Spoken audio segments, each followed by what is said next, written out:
مرحبا بكم أصدقائي في واحد الفيديو جديد. رحلة اليوم خديتكم فيها المنطقة حدودية بين المغرب والجزائر. حنا دابا في الجهة المغربية وبالضبط بالجراف قبالة مرسى بن مهيدي على الحدود مع الجزائر الشقيقة. المكان هناك يحمل مشاعر متناقض، في نفس الوقت فيه جمال البحر ونسيم الحرية، وفيه حنين كبير لما هو أبعد من الضفة المقابلة. من أول ما وصلنا بان لنا البحر هادئ والأجواء دافئة رغم بساطتها. الناس كتمشى، كاين اللي جاي مع عائلته، كاين اللي جاي مع صحابه، كاين اللي جاي يشوف العائلة ديالو في الجهة الجزائرية، وكاين اللي جاي بوحده فقط باش يتأمل ويشوف الحياة على الجانب الآخر مع الشعب الشقيق الجزائري. ومن الجهة الجزائرية باين نفس الشيء، الناس فرحانين كيغنيو وكيتواصلوا بالإشارات وكيتبادلوا التحيات، وكأن البحر ماشي فاصل بينهما بل صلة وصل. الصراحة المشهد كيأثر في القلب، حيث رغم الحدود الروح كتجمعنا، وكتشوف الناس من الضفتين كيتبادلوا التحية من بعيد باليد وبالصوت وحتى غير بالنظرة، وكأنهم كيعرفوا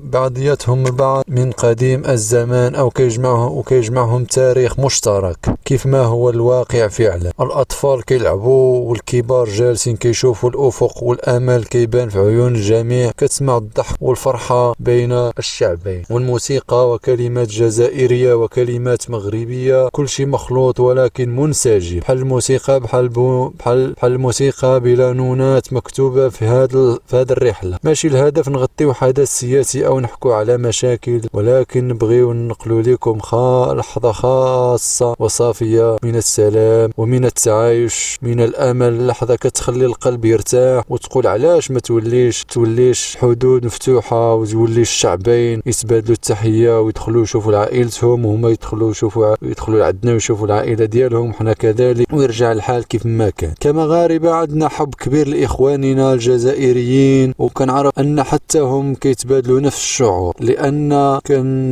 كان نتبادلوا نفس الشعور. واللي شفناه اليوم أكبر دليل، الناس جاية من بعيد باش غير تشوف وتحيي وتبتسم وتشوف الأصدقاء والعائلة ديالهم. والأروع أن المشهد هذا يتكرر كل نهاية أسبوع، وكأنه موعد غير معلن. لقاء على الحدود الروح. اليوم جبت لكم فيديو من مكان خاص، من أقرب نقطة كتجمع بين الشعبين، فرقهم الزمان والسياسة ولكن ما وصلتش توصل بين القلوب. احنا دابا في بين الجراف على الحدود المغربية الجزائرية الشقيقة. كنشوفوا من بعيد مرسى بن مهيدي، ومن قريب مدينة السعيدية في المملكة المغربية الشريفة. وكنشوفوا مرسى بن مهيدي قريبة بزاف ولكن بعيدة في نفس الوقت. المكان هنا ماشي مجرد ساحل، راه جرح مفتوح فيه الشوق والحنين وفيه الصبر والمعاناة. كل واحد هنا عنده قصة، شي واحد واقف كيتفرج ساكت، وكاين اللي مسكين كيصفق فرحان، وكاين اللي مسكين واقف عينيه عامرين بالدموع، ربما تيدعي، ربما كيتمنى، ربما شاف شي حد في عينيه، في عين المكان ما شافوش من سنين، ربما شاف العائلة ديالو والأصدقاء ديالو اللي فرقتهم الحدود اللي كانت مفتوحة واليوم صارت مغلوقة.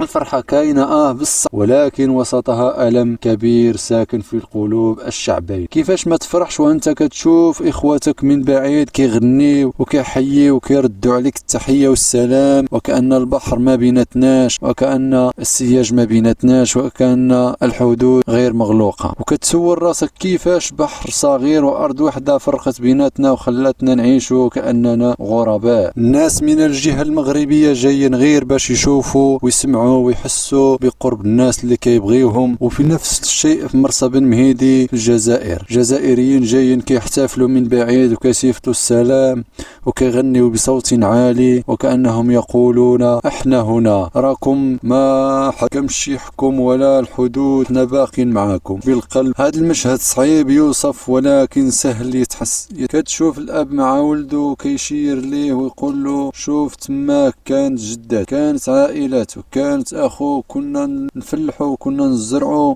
وهذيك أرضنا كنا عايشين فيها. وكتشوف الأم كتمسح دموعها بصمت بلا ما تقول والو. بعض الناس هنا ما شافوش عائلتهم من أكثر من 30 عاما، كبرت الحدود وكبر معاها الفراغ، ولكن شي حاجة ما ماتت. المحبة كبرت من ثانية ولكن ما تبدلاتش. كتشوف الناس كيغنيو وكيتفاعلوا وكيعطيو لبعضياتهم تحية بالضبط، كيبكي. يمكن الفيديو هذا ما يوصلش رسالتي كاملة، ولكن على الأقل غادي يخلي لكم صورة في القلب، صورة ديال الشعبين ما بغاوش يكرهوا بعضياتهم، شعبين باغيين الخير لبعضياتهم، شعبين كيحبوا بعضياتهم، والشعبين موحدين. كل شي كيتمنى يرجع لهذا البحر جسر ماشي حاجز. هذه ماشي دعوة لسياسة، هذه دعوة إنسانية، دعوة باش نبقاو ديما إخوة مهما كان، مهما طال الغياب، لأن الأصل واحد والقلب واحد والدين واحد واللغة تقريبا واحد، ما يعرف لا حدود ولا خريطة.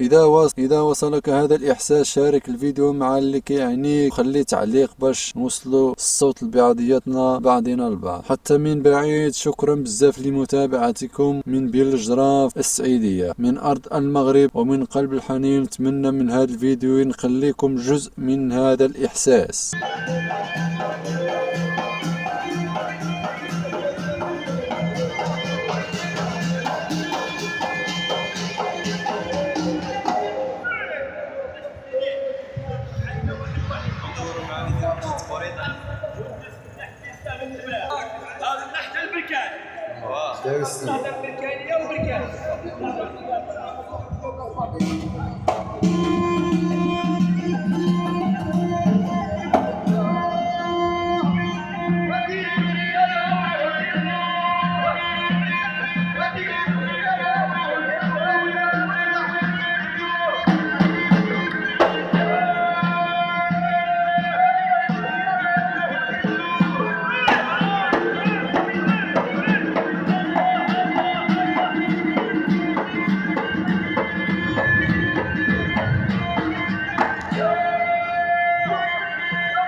وإذا أعجبكم ما تنسوش تبارطاجيو وتشتركوا في القناة، وخليوا لينا في التعليقات شنو رأيكم في هذه المشاهد. واش سبق لكم عشتوا لحظة متشابهة؟ كنتمنى يكون السلام قريب ويجمعنا الزمان والمكان بحال الأيام الزوينة اللي كانت في الصغر.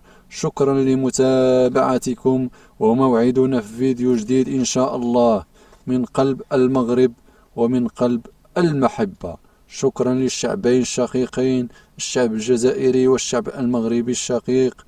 شكرا لكم وتحياتي.